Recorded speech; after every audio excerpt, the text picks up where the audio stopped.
ಈಗ ನೀವು ಮಾಡಿದ್ದು ಅದಾಗಿ ಅಪಾತ್ರರಾಗಿ ಪ್ರಪಂಚದಲ್ಲಿ ಕಾಣಿಸಿಕೊಂಡವರನ್ನು ಆರ್ತರು ಅಂತ ಭಾವಿಸಿ ಅವರ ಮೇಲೆ ಕರುಣೆ ತೋರಿಸಿ ಯಾರು ಪಾತ್ರರಾಗಿ ದೇವಾದಿ ದೇವತೆಗಳು ಪೂಜಿಸುವಂತ ಸ್ಥಾನದಲ್ಲಿದ್ದಾರೋ ಅವರ ಮುಂದೆ ಕರುಣೆಯನ್ನು ತೋರದೆ ಹೋದು ಇದು ಎರಡೂ ದೋಷ ಭಾಜನವಾಯಿತು ನಿಮಗೆ.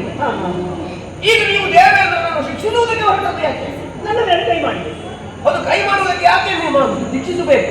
ಕೈ ಮಾಡಿದಾಗ ಅಲ್ಲ ನೀನೇ ಹೇಳಿದ್ದಲ್ಲ, ಯಾವ ಕಷ್ಟ ಬಂದರೂ ಸಹಿಸಿಕೊಳ್ಬೇಕು. ಇವತ್ತಿಗಷ್ಟೇ ಈಗ ಯಾವ ಕಷ್ಟ ಬಂದರುವಲ್ಲಿ ಅಲ್ಲ, ಯಾವ ಕಷ್ಟ ಬಂದರೂ ಸಹಿಸಿಕೊಳ್ಳುವೆ ಎಂದು ಹೇಳುವ ನೀನೇ ಈಗ ದೇವೇಂದ್ರ ಹೊಡೆಯುವುದಾಗಲೇ ಬೀಳಿಯನ್ನು 4 ಪೆಟ್ಟು ಏನಾಗುತ್ತದೆ?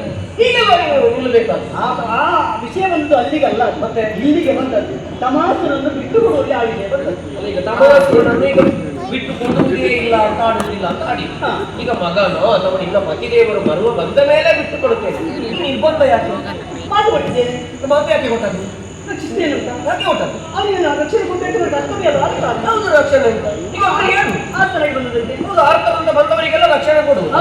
ಮತ್ತೆ ಆ ರೀತಿಯ ರಕ್ಷಣೆ ಕೊಡುವುದಲ್ಲ, ಮತ್ತೆ ಯಾವ ಈಗ ಅವರು ಯಾರು ಅಂತ ಗೊತ್ತಿಲ್ವಾ? ಆ ಸ್ಥಿತಿಗತಿಯನ್ನು ಅನುಸರಿಸಿ ಈಗ ಈ ಪ್ರಪಂಚದಲ್ಲಿ ಸಜ್ಜನರು ದುರ್ಜನರು ಹೀಗೆ ಕಂಡುಕೊಂಡದ್ದು ಯಾರು? ನೀವೇ.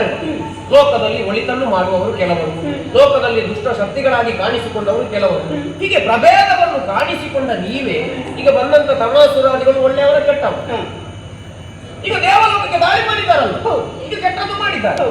ಈಗ ಹೋಗಿ ಈಗ ನೀನು ಅವ ದೇವೇಂದ್ರ ತಪ್ಪು ಮಾಡಿದ ಅಂತ ಭಾವಿಸಿ ಅವರನ್ನು ಶ್ರಮಿಸಿ ನಾಳೆ ಯಾರು ಮಾಡ್ಲಿಕ್ಕಿಲ್ವಾ? ನಾಳೆ ಯಾರು ಮಾಡ್ಲಿಕ್ಕಿಲ್ವಾ? ಅದು ಮತ್ತಿನ ಕಾರ್ಯ ಅಲ್ವಾ? ಅಲ್ಲ, ಮಾಡ್ಲಿಕ್ಕೆ ಉಂಟ ಇಲ್ವಾ? ಅದನ್ನು ಮತ್ತಿನ ಕಾರ್ಯಗಳಿಗೆ ಆಲೋಚನೆ ಮಾಡೋದು. ಆಗ ಈಗ ನಾಳೆಯ ಕಾರ್ಯ ಮಾತಾಡುದಿಲ್ಲ. ಈಗ ನೀವು ದೇವೇಂದ್ರನ್ನು ಶ್ರಮಿಸಿ ಆಯ್ತು. ಈಗ ನಾಳೆ ಯಾಗ ಮಾಡ್ಲಿಕ್ಕೆ ಉಂಟ ಇಲ್ವಾ? ಯಾಗದ ಹವಿಸ್ ಯಾರಿಗೆ ಕೊಡ್ತೀವಿ? ಯಾರಿಗೆ ಕೊಡ್ತೀವಿ? ಅದು ಕೊಡಬೇಕಂತ ಸಮಯ ಬಂದಾಗ ಕೊಡ್ತೀವಿ. ಅಲ್ಲ, ಸಮಯ ಬಂದಾಗ ಅಲ್ಲಮ್ಮ, ಈಗ ಯಾರಿಗೆ ಕೊಡುವುದು? ಬೇರೆ ಸರಿ, ಅಲ್ಲ, ಯಾರಿಗೆ ಕೊಡುವುದು? ಯಾವ ಮಂತ್ರವನ್ನು ಹೇಳಿ ಯಾರಿಗೆ ಔಷಧ ಕೊಟ್ಟಿರೋರಿಗೆ ಮಾತ್ರ. ಯಾರಿಗೆ ನೀವು ಮಂತ್ರ ಹೇಳಿಕೊಡುದು?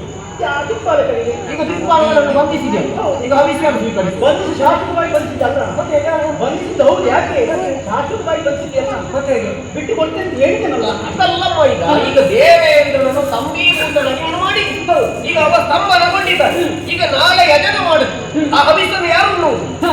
ಈಗ ಸಂಬೀಭೂತನಾದಂತ ದೇವೇಂದ್ರ ಹವಿಸುವುದಕ್ಕಾಗುತ್ತದೆ. ಅವನಿಗೆ ಆ ಯೋಗ್ಯತೆ ನಿಮ್ಮ ಹತ್ರ ಆಗುತ್ತೆ. ಯಾರು ಯೋಗ್ಯತೆ?